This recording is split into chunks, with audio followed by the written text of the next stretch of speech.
So we've just had a second day of visiting schools. These are schools which have been receiving Mary's meals for some time now.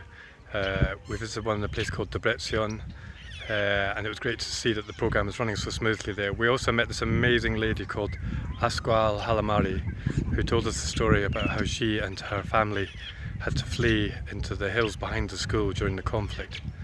And they had to stay up there for several days, for several weeks in fact, while the soldiers were in the village, and from the hills they could see the soldiers coming to the village and then hear the gunshots, and knew that they had to stay in hiding while that was going on. And she was there trying to protect her 7 children who were with her, and they were desperately short of food, living in caves, drinking puddled water and eating berries and leaves from the trees until they could return to their homes. And when they got home, they found then that the soldiers had taken all the food from their house, taken all of the valuable possessions that they had, and so they were left with very little except for the buildings themselves.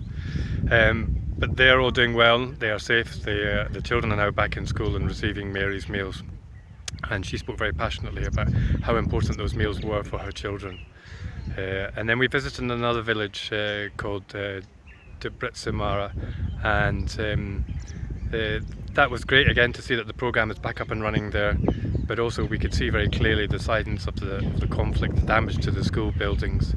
We visited one of the classrooms where there was just broken glass and torn and burnt textbooks all over the floor, smashed windows and bullet holes in the sides of the building. And then in the playground there was a huge scorched area, and that was from when the soldiers had taken out all of the school furniture and burnt it before they had left. So it's a really awful kind of vandalism of the school.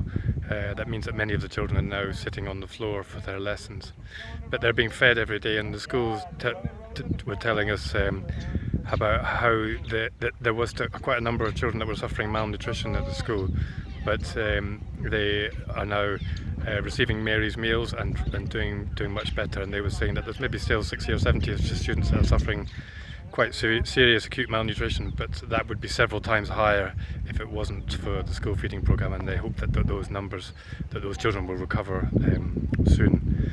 So a really interesting day, and some quite scary and worrying things, but also some really uplifting things.